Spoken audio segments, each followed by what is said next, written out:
Right, you know who this is? Making this video, basically, Brian's in Roscommon today, entitled to go to Roscommon. His mother is over there, his father's over there, his brother is over there. Plus my child is over there in a graveyard. Brian went over to Roscommon today, and as usual, you mobbed him again. One man, basically only one man, and a crowd eat us in it. I'm out here side now, basically, at the Blessed Virgin Mother. I'm not here to curse no one. I wasn't brought up that way. I was brought up right and natural. Not to curse nobody's family, because if you curse another one's family, it'll fall back down twice as heavy on top of yourselves. But the reason why I'm making this video is, every time ye in Roscommon, the McDonagh's in Roscommon, has an argument, "Oh, Brian, you and Helen won't come into Roscommon again. You won't go out and see your child's grave again. Keep my child's name out of your mouth and let my little child rest. His anniversary was only gone there on the 26th of this month, only a few days ago. Now, it is very hard talking about my dead child, to be honest with you. I lost him at only 8 months old. A big fine child, God bless him, mind him, save him, God leave him up there at Mommy's. So Mommy said to me when she was dying, "Helen," she says, "you don't worry," she says, "because when I go," she says, "I'll mind him for you. For you and Brian," she said. And now every time that you have an argument, you're doing nothing. "Oh, Brian, you won't go down to see your child's grave. Oh, Helen, you won't go down to see your child's grave." You shouldn't be talking about graves. You have a brother, God rest poor Martin, buried in that grave. A poor boy that shouldn't be even buried there. That poor boy had to get the help that he needed. He wouldn't be in that graveyard today.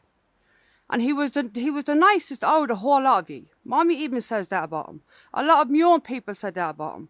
Brian even said it. He was the straightest. He'd fight today and he'd forget about tomorrow. He held no badness in. And he needed help, that poor young fella, he never got it.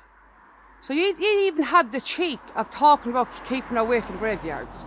You should have, instead of that poor young fella being locked up and locked in the house that time, you should have gotten him help.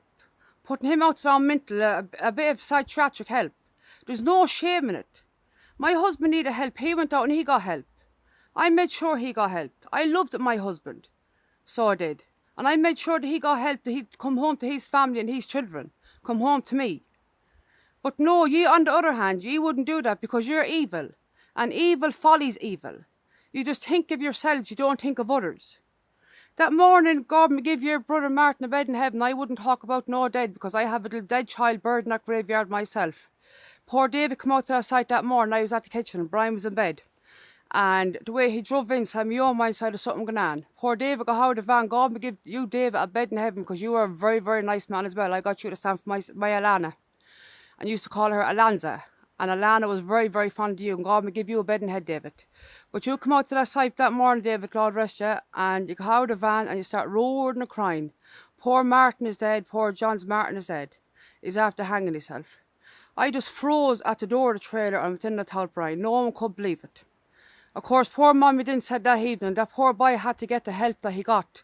He would have never have done it. Now, I'm not here to run down anybody's dead or talk about anybody's dead. But the cheek ye for to tell me to keep over a graveyard of my lovely little child that I woke up and found gone beside me. And he fighted for his life for nearly 8 to 12 hours up in Tempest Street Hospital. And I was there and his machines getting switched off. That breaks my heart every day to even think of that. And then for you to say to me, "Oh," and say to Brian, "keep over a graveyard.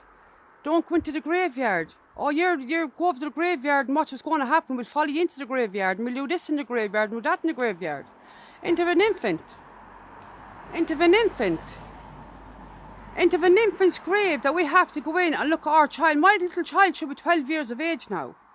He should be going around my other three boys now, but the two big young fellas, going around playing football and going to the boxing clubs and doing his own thing. But no, every time I don't want to curse outside this Our Lady, but every time there's an argument, "Oh, you'll keep out of graves, you'll keep out of graves. You're not letting me child rest. I am begging ye, and as sure as that Our Lady is looking at you, please keep my child's name out of your mouth." You made a video the last time, Pat. Now, I could say a lot of things, and I would not say it outside this Holy Mary. "Oh, Brian, you can come back into Roscommon and go and visit your child's grave." You never kept Brian out of Roscommon. 8 of ye never kept one man out of Roscommon. And ye know that, and that's what killed ye. But what I'll do now, I will leave ye to her. And God will protect all your little children. God may rear your children into all men and women. God may let them be grannies and grandfathers. God may give them great lives. God may mind my children. Let no one suffer a loss of a child, because trust me, it's very, very heartbreaking. You'll never forget it, but you just learn how to live with it. You learn how to deal with it. You see people out there and they're happy and they're full of life and this, that and the other, but you haven't got a clue what goes through people's head most days when they have a child lost. So please, from the future, make your WhatsApps, make your videos, say what you want, but keep my little Christopher of your names. And God may forgive you, because down through the years, you even started on little sick child Mickey belonged to Edward and Sylvia, when they had to live Roscommon for years, and that poor child had to be dragged. I was there, I was married to Brian. I seen it all. I seen the whole lot. Mommy often asked me and Brian to move into the house, and Brian said I'd not leave my mother and father. He always stood beside him. And I said to Mommy, I'm staying with Brian, so I'm not going back to our house. Well, Helen, she says, that door is always open. You have no need going here and there, she says. But no, Brian, Brian was always a tough soldier. He always stood his ground. He'd never leave his mother and father. And they needed him that time for Mickey's help. But ye, having a little sick child running around the streets of Ireland. That's what it was like at that time. A young fella that needed medical help, medical attention. Can barely walk, can't even talk. Ye know Mickey better than I know him. I only knew Mickey since I got married, but ye knew Mickey since the day he was born. Ye knew what medical conditions that little child had. Ye knew what way Edward and Sylvia punished and suffered trying to mind and protect that little child. You will never have no luck. Now, Holy Mary, basically, I'm not cursing no one. Do you know why? I wasn't brought up like that. But I'm just saying, I am leaving them people in your hands. And I am asking you, Holy Mary, to protect us all and mind us all, and keep all of my family out of their evil eyes and their evil tongues. And I place my little infant Christopher in your arms for you to mind and protect him. And any time that I want to go and see my child, or Brian, or his 3 brothers and his 2 sisters, we'll walk into that graveyard, we'll visit him, and we'll walk back out. Because nobody will stop me. I'm his mother, and I would rather be chopped up and killed and bet in the ground and left unrecognisable before I would let ye, or the likes of ye, keep me out from seeing my child's grave. Now, that's it. I'd like to say a few more things. You'd never know, could make another WhatsApp later on telling the truth, because there was 2 certain women there today videoing, Anne and Winnie, but I'm here at Holy Mary, so I won't make that WhatsApp now, but trust me, that WhatsApp is coming.